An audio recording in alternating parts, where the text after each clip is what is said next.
Hello students, मैं सुषमा। आज हम कक्षा 10 के हिंदी पुस्तक गोधूली के गद्य खंड से अध्याय 6 अमरकांत जी के द्वारा लिखी गई उनकी कहानी बहादुर के ऊपर चर्चा करेंगे। उसके तीसरे भाग पर। इसके दो भाग हम पढ़ चुके हैं। इसका पहला और दूसरा भाग हमने पढ़ लिया है। बहादुर एक नौकर है जिसे अमरकांत जी के साले साहब लेकर आते हैं और पूरे घर में शोर हो जाता है और सभी को एक नौकर की लालसा होती है। इसलिए बहादुर को सब बहुत पसंद करते हैं और बहादुर को निर्मला, जो कि लेखक की वाइफ है, उनकी बीवी हैं, वो अच्छी तरह से घर का काम काज समझा देती है बहादुर को। और बहादुर बहुत हंसमुख है, उसकी हंसी में एक झंझनाहट है। तो चलिए हम इसके आगे का जो भाग है, इसका तीसरा भाग, वो पढ़ते हैं।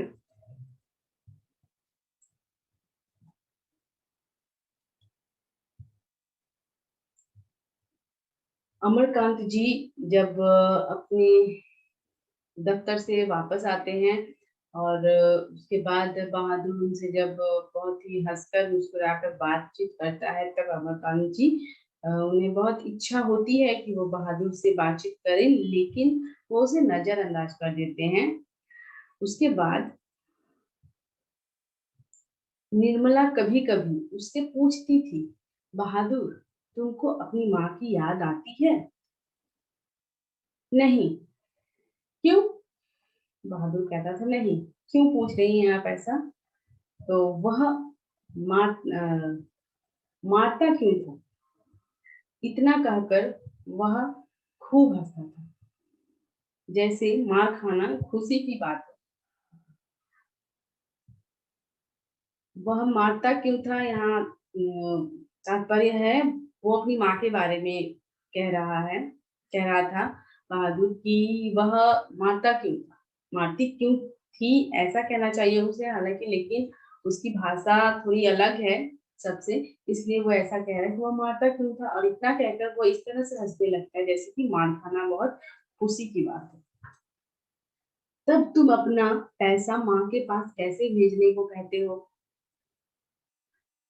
माँ बाप का कर्जा तो जन्म भर भरा जाता है।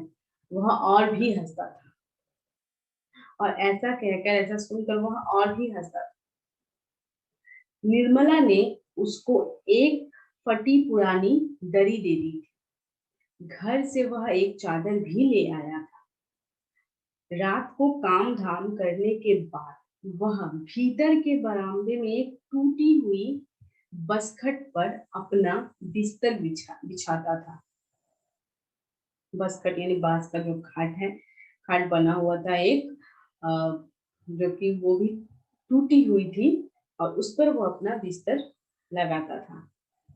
वह बिस्तरे पर बैठ जाता और अपनी जेब में से कपड़े की एक गोल सी नेपाली टोपी निकालकर पहन लेता, जो बाईं ओर काफी झुकी रहती थी। जैसे कि नेपाल की टोपी होती है, उस तरह की टोपी उसके पास थी। और वो जैसे ही अपने बिस्तर पे जाता तो रात को उसे निकाल कर पहन लेता। फिर वह एक छोटा सा आईना निकालकर बंदर की तरह उसमें अपना मुंह देखता। वह बहुत ही प्रसन्न नजर आता था, बहुत ही हंसमुख था, जैसा कि इसमें बताया गया है। इसके बाद कुछ और भी चीजें उसकी जेब से निकलकर उसके बिस्तरे पर सज जाती। कुछ गोलियां, पुराने ताश की एक गड्डी, कुछ खूबसूरत पत्थर के टुकड़े, ब्लेड, कागज की नाव, ये सब उसके पास थी और वो सब वो अपने बिस्तरे पर सजा लेता था।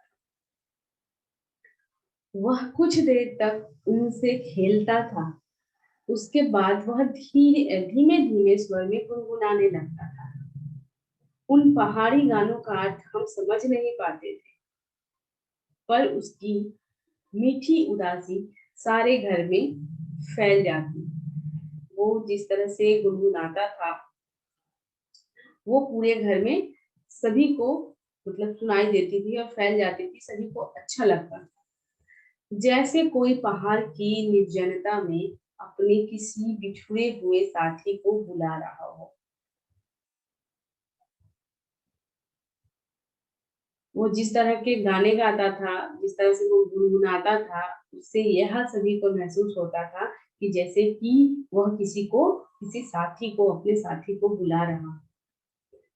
दिन मजे में जीतने लगा।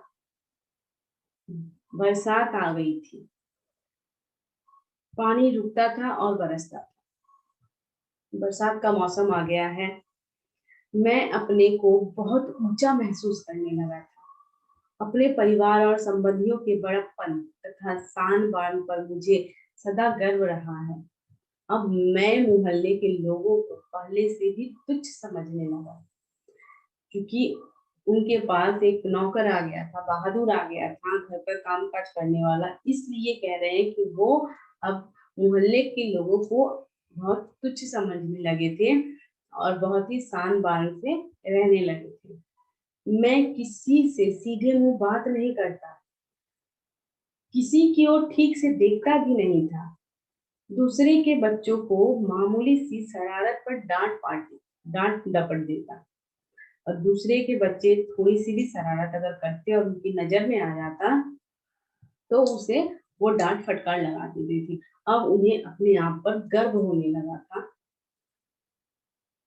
कई बार पड़ोसियों को सुना चुका था, जिसके पास कलेजा है वही आजकल नौकर रख सकता है। अब उन्हें घमंड हो गया था इस बात का कि उन्होंने नौकर रखा है, उनके पास नौकर है। और यह बात वो अपने पड़ोसियों को भी बहुत बार सुना चुके थे। घर के स्वांग की तरह रहता है। निर्मला भी सारे मोहल्ले में शुभ सूचना दे आई थी, और निर्मला भी यह शुभ सूचना सभी को दे आई थी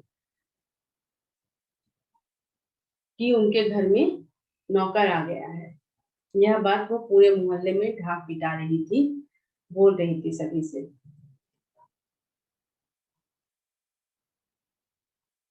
आधी तनख्वाह तो नौकर पर ही खर्च हो रही है, पर रुपया पैसा कमाया इसलिए जाता है। वे तो कई बार कह ही चुके थे कि तुम्हारे लिए दुनिया के किसी कोने से नौकर जरूर लाऊंगा। वही हुआ। और फिर निर्मला भी यह बताती है कि सोचती है कि आधी तनख्वाह तो नौकर पर ही खर्च हो रही है, वह यह जानती है।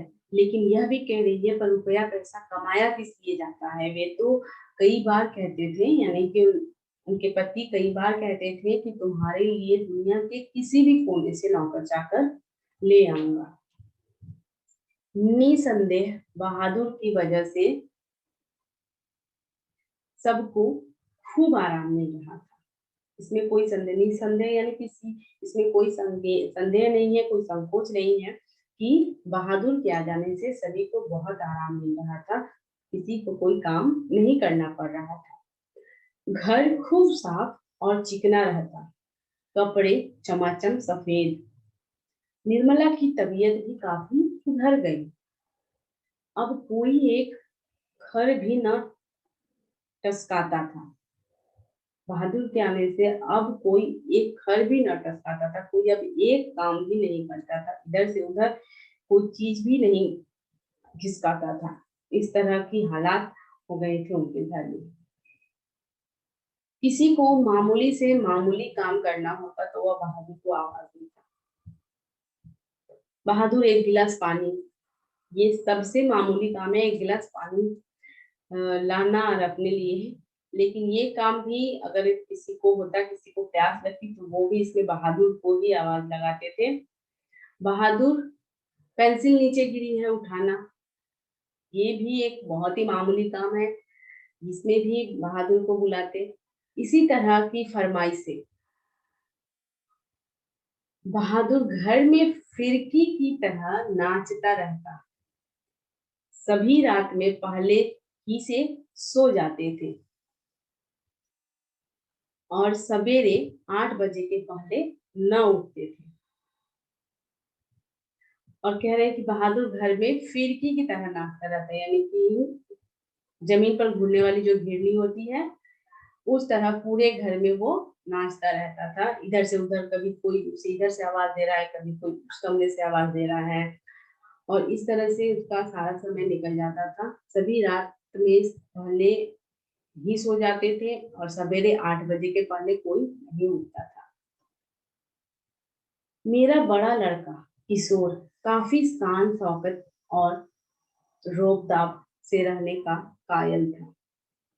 कायल यानी कि उसे उस तरह की आदत, और उसने बहादुर को अपने कड़े अनुशासन में रखने की आवश्यकता महसूस कर ली, और उसने यह सोच लिया था कि बहादुर को एक अनुशासन में रखना है। फलतः उसने अपने सभी काम बहादुर को सौंप दिए। सवेरे उसके जूते में पॉलिश लगनी चाहिए, कॉलेज जाने के ठीक पहले साइकिल की सफाई जरूर होनी थी, रोज ही उसके कपड़ों की धुलाई और इस्त्री होनी चाहिए, और रात में सोते समय वह नित्य बहादुर से अपने शरीर की मालिश कराता और मुक्की भी लगवाता था। पर इतनी सारी फरमाइशों की पूर्ति में कभी कभी कोई गड़बड़ी भी हो जाती। जब ऐसा होता, किशोर गर्जन तर्जन करने लगता। जो उनसे ये सब काम करवा रहा था उनका नाम किशोर है। अगर थोड़ी सी भी भूल चूक हो जाती बहादुर को उसके काम धाम करने में, तो वो गर्जन तर्जन करने लगता, बहुत ही गरजने लगता था, चिल्लाने लगता, उसको बुरी बुरी गालियां देता और उस पर हाथ छोड़ देता, यानी कि उसे मारने भी लगता। मार खाकर बहादुर एक कोने में खड़ा हो जाता चुपचाप, और बहादुर मार खाने के बाद एक कोने में चुपचाप खड़ा हो जाता। देख बे, किशोर चेतावनी देता था, इस तरह से उसकी भाषा थी। देख बे, मेरा काम सबसे पहले होना चाहिए, अगर एक काम भी छूटा तो मारते मारते पुलिया टाइट कर दूंगा। साला कामचोर, करता क्या है तू, बैठा बैठा खाता है। और इस तरह की भाषा में बहादुर से वो बात करता था, और उसे कहता था, उस तरह से धमकाता था वो कि उसका काम सबसे पहले होना चाहिए, अगर एक भी काम उसका छूट गया तो उसे वो बहुत मारता पीटता था, और उसे गंदी गंदी गालियां भी देता था, और कहता था तू सारा दिन क्या करता है। रोज ही कोई ना कोई ऐसी बात होने लगी जिसकी रिपोर्ट पत्नी मुझे देती थी। रोज ही कोई ना कोई ऐसी बात होती थी बहादुर को लेकर कि रोज उसे उनकी पत्नी उसे रिपोर्ट देती थी। निर्मला उसे रिपोर्ट देती थी, रोज रोज उसे बताती थी कि आज ऐसा हुआ, आज तो कल ऐसा हुआ था, इस तरह से उसे बताने लगी। मैंने किशोर को मना किया पर वह नहीं माना, तो मैंने यह सोचकर छोड़ दिया कि थोड़ा बहुत तो यह चलता ही रहता है। और फिर उन्होंने किशोर को मना भी किया, जो से बहादुर को डांटता था उसे मना भी किया कि ऐसा नहीं करना, लेकिन फिर भी वह नहीं सुना। तो उन्होंने यह सोचकर छोड़ दिया कि इस तरह की थोड़ी बहुत डांट फटकार, किसी पे चिल्लाना, ये तो चलता ही रहता है सभी के घर में, इस तरह सोचकर उन्होंने फिर कुछ नहीं कहा। फिर एक हाथ से ताली कहाँ बजती है, बहादुर भी बदमाशी करता होगा। पर एक दिन जब मैं दफ्तर से आया तो मैंने किशोर को एक डंडे से बहादुर की पिटाई करते हुए देखा।